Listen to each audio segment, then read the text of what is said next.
नमस्कार, मैं स्वाति आप सबका स्वागत करती हूँ जर्नी विद स्प्रे के 12वें एपिसोड में। तो आज मैं आप सबको उस महिला से मिलवाने जा रही हूँ जो कि 4 साल पहले अपनी आर्थिक तंगी के कारण अपने 4 छोटे छोटे बच्चों के साथ बल्दिया आती हैं। वो ना ही स्प्रे इंजीनियरिंग डिवाइसेस के लिए बल्कि आने वाली हर महिला जो स्प्रे इंजीनियरिंग के साथ जुड़ेंगी उनके लिए रोल मॉडल बन चुकी हैं। तो चलिए हम सब स्वागत करते हैं सुनीता जी का और जानते हैं उनकी जर्नी के बारे में। नमस्कार सुनीता जी, मैं स्वाति जर्नी विद स्प्रे के 12वें एपिसोड में आपका स्वागत करती हूँ। तो सुनीता जी, जैसे कि आपने हमें 2020 में ज्वाइन किया और अब तक आपको 4 साल इस कंपनी के साथ हो गए हैं, तो इस 4 साल की जर्नी के बारे में हमें कुछ बताएं। मेरा नाम सुनीता है और मैं हिमाचल प्रदेश से हूँ, सिरमौर जिला सिरमौर से। मेरे परिवार में हस्बैंड मेरी सास थी, मतलब गुजर गए। 4 बच्चे, 3 बेटी 1 बेटा। और ऐसे बस घर में कुछ ऐसे ही हो गया था जो मेरे को बाहर आना पड़ा। यहाँ पे एक भांजी रहती थी मेरी, उसने बोला कि इधर आओ मस्सी, यहाँ पे बहुत अच्छी सैलरी भी मिलती है। और फिर मैं वहाँ से फिर मैं अकेली आई, फिर सपना भी आई और ऋतु भी आई। पता खाने को भी नहीं था सच में। किराया नहीं भर पा रही थी। मेरे पास कान के थोड़े झुमके जैसे थे ना, वो भी भेज दिए थे मैंने किराए के लिए। फिर मैंने उनको बोला बेटा चलते हैं कहीं कंपनी की तलाश में। फिर हम बहुत घूमे, उधर कैलाश विहार सारे में घूमे। फिर हम यहाँ जब स्प्रे इंजीनियरिंग कंपनी के पास आए तो वहाँ पे बोलते पहले पता नहीं किसने बताया तुम्हारे को यहाँ भर्ती चली है लड़की की। मैं कही तो लोहे की कंपनी है, इसमें थोड़ी लेगी हमारी भर्ती।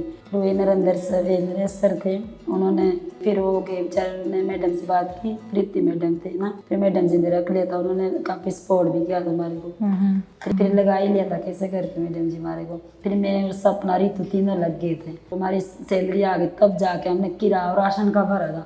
नाश्ता यहाँ करते थे, 500 का खाने का लिया था और उसको बस खिचड़ी बना के खाते थे कमरे में। बेटी जब सैलरी आई हमारे तब जाके हमारे को कमरे का किराया भी भरा और फिर हमारे मतलब खाने का वो सब कुछ हो गया। उसके बाद मैं सही हूँ जब से मैं यहाँ लगी हूँ। आपने ग्राइंडिंग सीखा, वेल्डिंग सीखा, फिर लेज़र कटिंग मशीन भी सीखी आपने।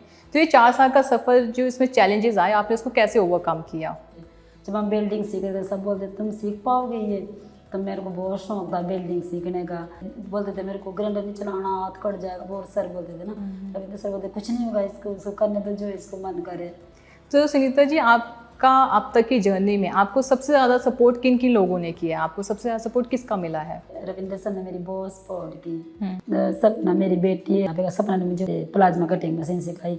फिर मैं धीरे धीरे मशीन भी सीखी, वो ग्राइंडर मारना भी सीखा। ग्राइंडर मारना, होजिंग जोड़ते ना उसको मतलब टाइट करना, और हैम्बर मारना, इतना बड़ा हैम्बर होता है उसको भी मार लेती हूँ। मैंने खराब भी काट दिया था, अच्छा भी काट दिया था। इस तरह मैं सीख ही गई थी। जैसे कोई नहीं रहेगा तो सर मुझे ही बोलेगा सुनीता है ना मेरा टाका मारने के लिए, पेडल ड्राइव बन रहा, तो उसके जो अंदर नहीं बनती वो चरखे जैसे, उसमें मैं ही कर लेती हूँ बिल्डिंग पूरे में से।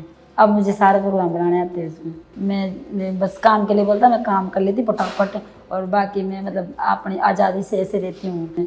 यहाँ पे लड़की के लिए बहुत अच्छा है अगर कोई करे। मेरे को तो कोई मतलब ऐसा काम हार्ड लगता ही नहीं है, कुछ भी करवा लो मैडम, मेरे को नहीं लगता। जब मैं बताती हूँ ना अपने चर्च में, मतलब कौन सी जॉब करती है, मैं बोला वेल्डिंग मारती है, तो वेल्डिंग मारती है। हाँ, इतनी हैरान रहती लड़कियाँ, वो सारी औरतें बोलते क्या काम करती है तुम। मैं परिवार की तरह मानती हूँ इनको सबको। सर वगैरह सारे बहुत अच्छे हैं। कई और कंपनी में खाना भी नहीं देते ना, अब लंच बनाओ तब आओ। हम तो दिन दास होके उठते हैं, कोई शाम का बचा तो खा लिया और आगे नहीं आई नाश्ता। यहाँ फ्री खाना मिल रहा है और टाइम से मिलता है, बहुत अच्छा खाना मिलता है। तो सुनीता जी, हमारे जो एमडी सर हैं, विवेक सर हैं, उनके बारे में आपका क्या विचार है? विवेक सर बहुत अच्छे हैं। ऐसे कोई नहीं बैठ सकता मालिक के सामने। हमारे को ऐसे बिठाया उन्होंने अपने पास, फिर हमारे से बातें की, तुम्हारे को यहाँ पे कैसा लग रहा है, अच्छा लग रहा है, कोई दिक्कत है। मैं तो कुछ नहीं बोलती थी। अब इस लोहे की कंपनी में कौन औरत को जॉब देता है, और फिर भी उन्होंने मौका दिया हमारे को खड़े होने का। फिर देखो ये काम मैं कब करती, मैं नहीं कर पाती। अगर मैं दवाई वाली कंपनी में देखो पैकिंग चलती वैसे हो गया। तो सुनीता जी, आपको स्प्रे इंजीनियरिंग में सबसे अच्छा क्या लगा? यहाँ पे हमारी कितनी इज्जत है, सच में कोई नहीं करता कंपनी में इज्जत, कुछ नहीं, काम करो जाओ अपना। यहाँ पे सर वगैरह इतनी इज्जत करते हैं, फैमिली की तरह रहते हैं। अब जब से मैं इस कंपनी में बहुत चेंजिंग आ गई, वो बोलना भी सीख गई यहाँ पे सबके सामने। तो लड़कों के सामने मैं मुँह नहीं खोलता था, बहुत शर्माती हूँ लड़कों से, अब नहीं शर्माती हूँ, अब बोल लेती हूँ जो भी बोल रहा है। तो सुनीता जी, ये हमारे एपिसोड का सबसे आखिरी सवाल है। जैसे कि हमारे आने वाली जनरेशन है जो हमसे जुड़ रहे हैं, और आने वाली जो महिलाएं हैं जो हमसे आगे जुड़ेंगी, उनके लिए आपका क्या संदेश है?